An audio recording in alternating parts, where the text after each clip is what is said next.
how to fix phone number rejected on Tinder. Hey everybody, welcome to our channel. In today's video, we're going to learn how we can fix if our phone number is rejected on Tinder. So without any further ado and delay, let's get started with today's video.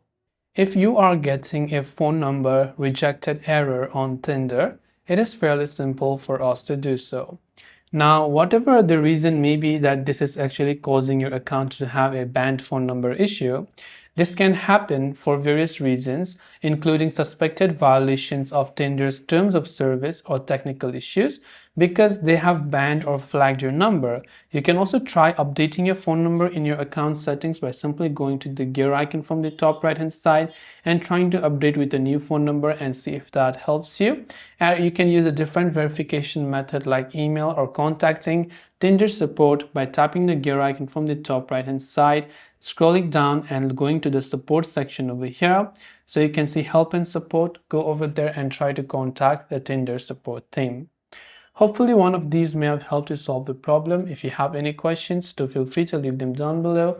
As always, thanks for watching and see you soon in the next video.